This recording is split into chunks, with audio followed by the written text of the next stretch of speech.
I'm an idiot. Alright, I'm gonna get in the bath. What? I have to get in the bath. It's my bath day. You? What? Is this really happening? This conversation that we're having? Is this... Yeah, and then I have Star Wars at 6:45. Hi everyone, Flannel Gaming Company here. I'm Josie. This is Dan. Today we're looking at MechWarrior Online. Before we get started, Danny, what kind of beer are you drinking? I have a Hops of Wrath, which is a local brewing company, very small, here in California. Same here. I'm drinking a General Sherman made by the Sequoia Brewing Company in Fresno, California. Now, we're looking at UI 2.0. Danny, why don't you take it away with us? Yeah, so what happened, if anybody's followed MechWarrior PC gaming at all, you probably know that there's been a huge new, basically whole menu system for the MechWarrior franchise. When you open it up, you install it, it actually looks great, I think. As you can see there's his mech. This is MechWarrior. He looks cool. You could spin him around. If you look, if you're like me, first thing you're going to do is go to the Mech Lab. And there's your 4 free mechs. The ones that have the, I think it's that blue colored tab, are the ones that he's bought. The first 4 on the left are the trial mechs. You can't modify those at all, but they are very cool. They're pretty balanced. You can spin them around and look at them. So when you first get your first 4 free mechs, you're going to go to the store tab. And from there, you're going to go to Battle Mechs on the left-hand side. And there's where you buy a mech. And here's where the problem begins. As of the date of this video, UI 2.0 is at least 10 days old. And say you want to buy a mech. You click on it. You have no idea anything about that mech. It doesn't come up onto the right hand side. You can't inspect it. You don't even know if it's a light, a heavy, an assault, a medium mech. You have no information about it. Basically at this point you have to go into your internet browser, go to MechWarrior Online Wiki, and search that mech to find out what it is. It's very frustrating because there's a ton of mechs here. There's no filter system whatsoever where you can like filter or just for heavy mechs, just for light mechs, just for ballistic mechs. They need to fix this. I honestly thought it would be fixed within 2 to 3 days. It's going on 2 weeks, still not been fixed. But this is a free-to-play game, and they rely heavily on microtransactions, which is mechs. By not fixing this, I think they're losing a ton of money. But I'm going to switch back over to Josie here in a second.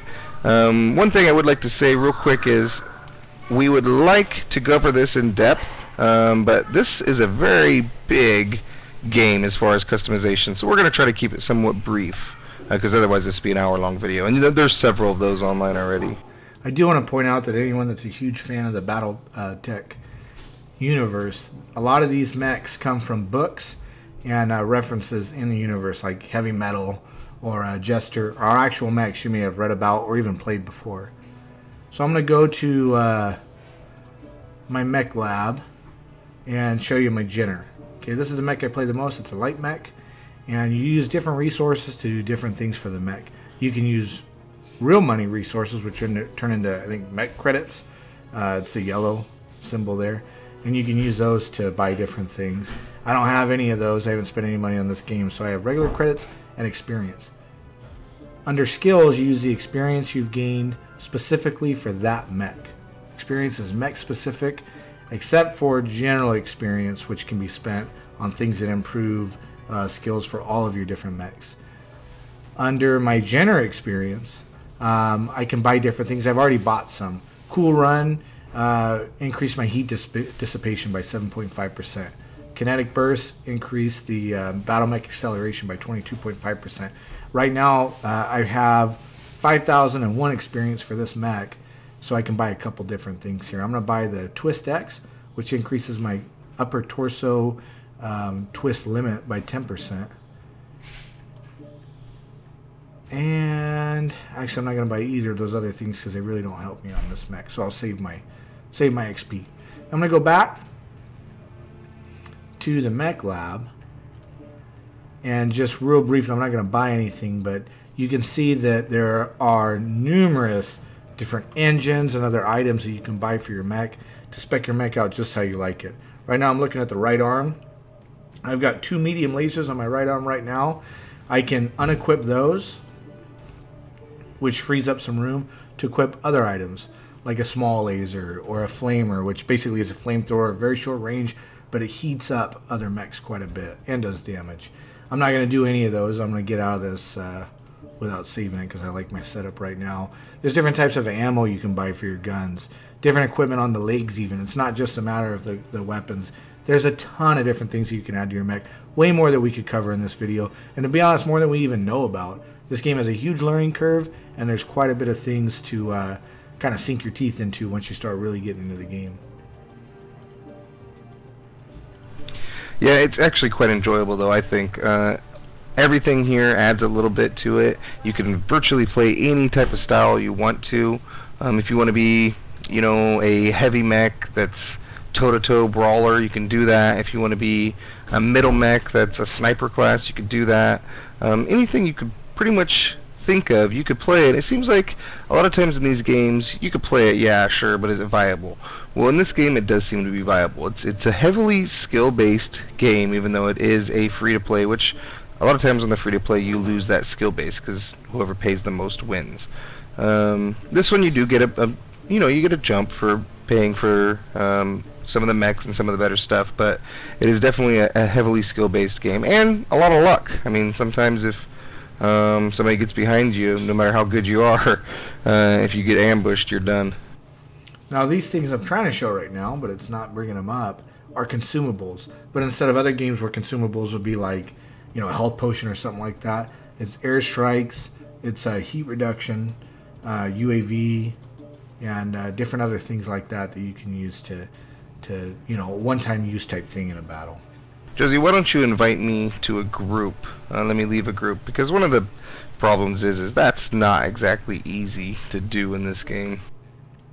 So you're going to go to the bottom. If you guys are all struggling with this, go to the bottom right, and you'll find the little people indicator. You're going to bring that up, and then from there you basically have to friend somebody first. If you know who you're looking for, you'll create a group, and then go to your friends, left click them, not right, and invite to the group. It's an extra step. This is kind of a thing with all of the UI in this game, that it's not intuitive or user-friendly.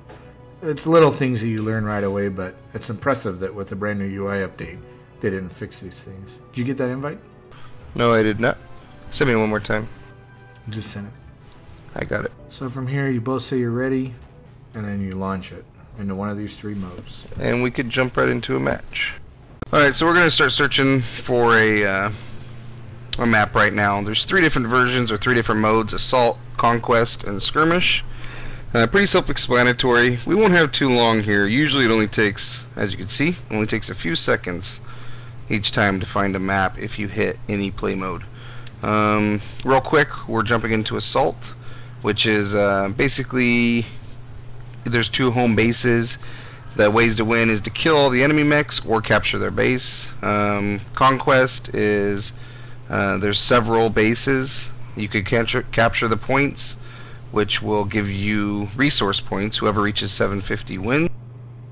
And the last one is Skirmish, which is, you know, obviously pretty self-explanatory. Each side has 12 mechs. Whoever kills all the enemy mechs wins the match. So all 3 of them are pretty fun. All 3 of them end up being, for the most part, just kill all the enemy mechs. I don't think I've seen very few where they end from resource points or capturing the enemy base. Yeah, they're basically all team deathmatch, because once you die, you don't respawn. So you've got 1 life in this game. This game is made by Piranha Games. Piranha Games has done contract work on a lot of games like Duke Nukem Forever, Need for Speed Rivals, and Transformers Revenge of the Fallen. But they haven't really made their own game, with the exception of a mod they made when they first came out. This is definitely their passion project, and it would seem that they were just building up money and employees in order to make this game. They have the license from FASA, and this game takes place in the BattleTech universe. Yeah, come back, look at me, turn around. As you can see here, graphically, I think the mechs look pretty good. He's looking at me. That's me, I'm the badass right here. I'm in a heavy mech. A couple things that are kind of cool I thought they added. If you are using the cockpit view, you have quite a few details on your cockpit. Look back at me real quick, Josie. if you do use the other view, which I'm going to go into right now, what it does is you have a better perspective, but do you see the little bot hovering over my head? So it makes it so you can't hide as well, but it gives you more vision, third-person view. But it also makes it easier for the enemy to see you. Yeah, there was quite a bit of I thought that was community kind of a pushback when they found out about the third-person view. You also don't get your map in third-person view, which is really, really, really necessary when you play the game. Yeah, if you're like me, I think if you're like most players, you'll start off in third-person view because it's just a little easier to get the torso, because your top half does spin independently. It can be a little disorienting at first, so you use the third-person view, but once you get that figured out, you stay in first-person. I'm going to go through a gate on C5 that goes to the rest of the map. Now, this game was made in CryEngine 3. All right. CryEngine 3 is known for great graphical fidelity and destructible environments. It has pretty poor graphics and no destructible environments. The visual effects are really good, though. Hey, you got a scout running around out here. Let's try and take him out, huh? Yeah, I'm trying to... Now, everybody's got their role to play. Scouts are really dangerous because they tag targets for the heavy mechs. And Foss is playing a heavy mech right now. I'm in a scout. It's kind of like the old battleship formations. Everybody's got a role to play. Everybody does something in order to support the battleship. Everybody wants to keep him alive and keep him fighting because he's the one that kills everybody else. Another analogy really common to this game is the boxing analogy. This is not Call of Duty. This game takes, 12 rounds of fighting, and you got to defend the things that get injured. When I say that, if you look at the bottom left corner of my screen, you can see damage my mech's taken. As the fight goes on, I'm going to have to start defending the parts of the mech that have been damaged in the fight. Where you at, buddy? Me, for example. I see you. I'm going on H. I'm hanging back a little bit. I got tore up. I see you. Those streetlight mechs, they're very much hit and run tactic. They came and tore up my legs pretty good. I'm in a heavy mech, but it was at big cost. If you can see on the top center has the countdown, and on the left 4. That means we've killed 4 of their mechs, and they've killed 0 of ours. So right now we've got a quarter or a third of their mechs down already. They've pretty much lost this map unless there's a miracle happens. Everybody's funneling into this little death trap right here. Yeah, I'm right behind them. There's a mech to our right, Josie. Sneak. Target acquired. Oop, I'm stuck on another mech or something. There we go. E? Are you talking about E? Yeah, I'm engaging him. Yeah, me too.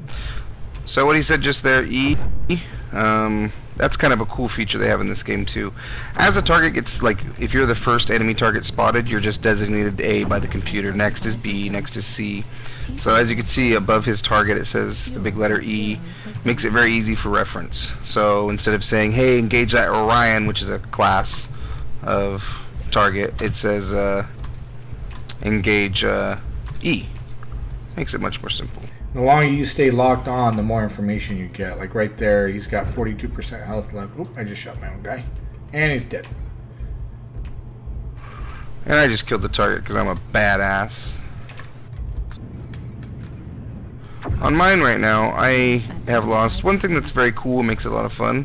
I just lost 2 of my 6 weapons. I have 6 weapons, 4 autocannons rather, and 2 energy weapons. 2 of my autocannons have been destroyed. I think that's just really cool how you can get damage, and it's damage that you really have to adapt to and kind of go around. And you really, going back to his boxing analogy, I know my arm right now is heavily damaged. I'm trying to give this guy my left side because my right will kill me. Oh, we got a light coming right in. Where you at, Danny? Keep losing you. There you are. I'm to your... I don't know where you're at, actually. I'm right out in front of you. Okay, I'm directly to your right. Yeah, I see you. Focus on E. He's at 90%. Now, I just overheated. You gotta manage that heat. It's a whole mini game within the game. And I did bad. You can override it at the risk of a critical failure. I may do that in a minute here since we're at the end of the match. Heat level critical. Alright, he's down. We have one more mech to kill. I think the only thing left is a light. Acquired. Heat level. Yeah, he's coming right in the He's mix. back here behind me. Now this little light, that's a spider mech. They're cool. Look like a little guy, a little human running around. Heat level critical. And they got a bunch of machine guns that do almost no damage, but they look cool. And they generate no heat. I actually really like it. I wish they did just a little bit more, because I'd probably play that mech. Now, Danny, how do you feel about this All right, game? now, Do right you now- recommend it? Well, it's a free to play, so yes, based on that, because anybody could try it, see what you think, and go from there. Overall, it's going to be very, in my opinion, let's do one more round, and Josie, we'll do another battle. That was a good one. Just keep going through. Yep. In my opinion,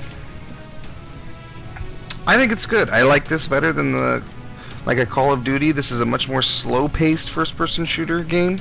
Probably the slowest pace you're going to get as far as a multiplayer first-person shooter. But sometimes it's a nice break.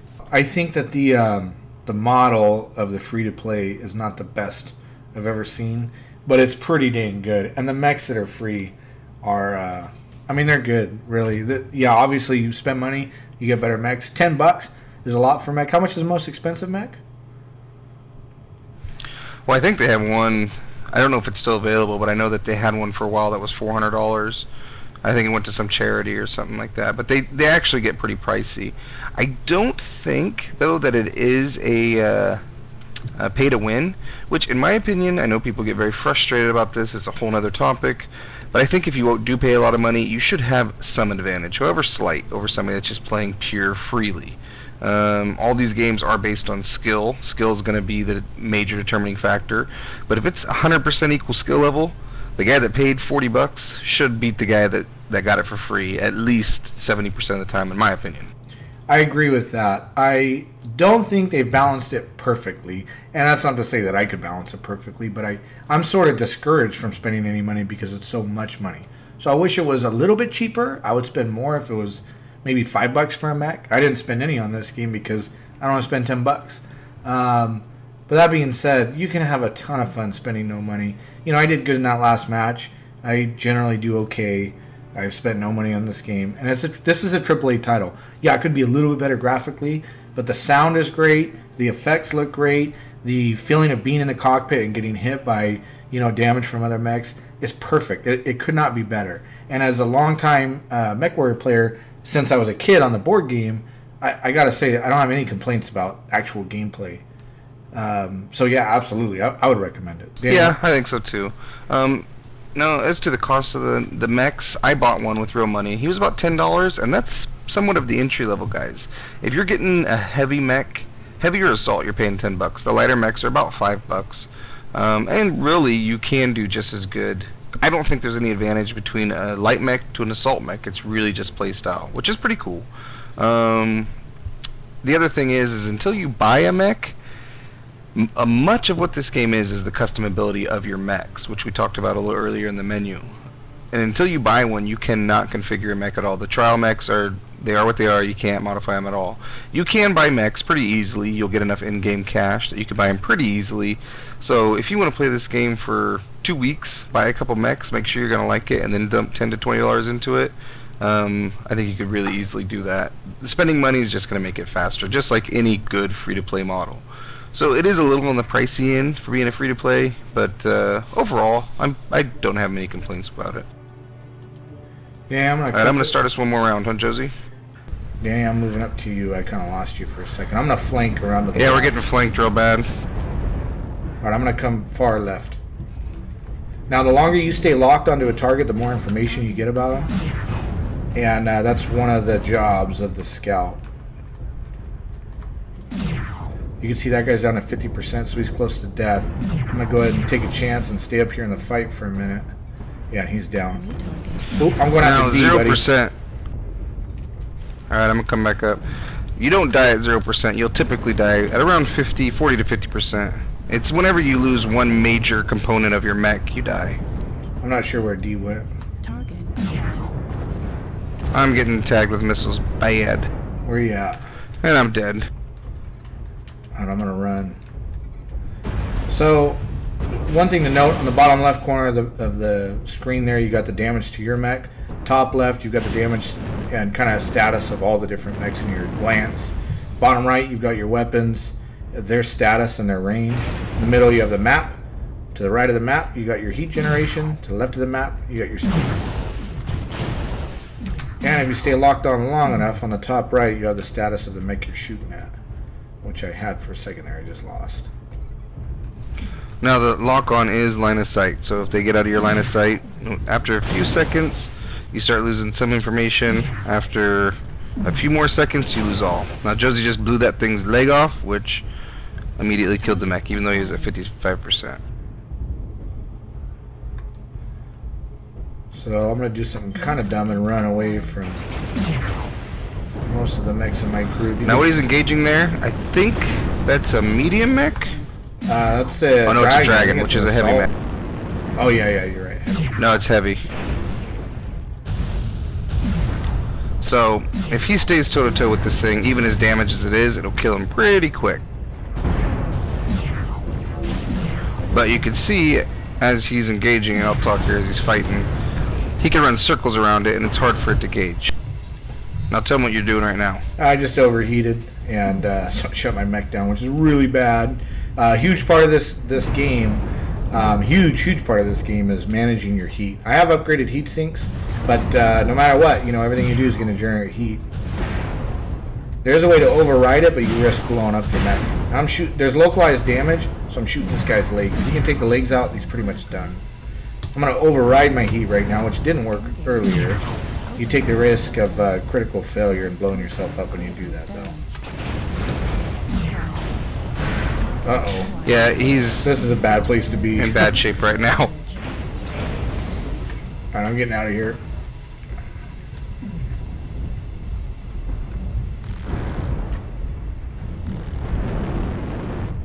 Oh crap, I followed another one. I'm gonna come around behind. He's at 37%. I'm just gonna try and focus. So now you can see on that one, his right arm's been blown off, which is probably half of his weapons. Oh, they got me. There goes Josie. That was a pretty good run though.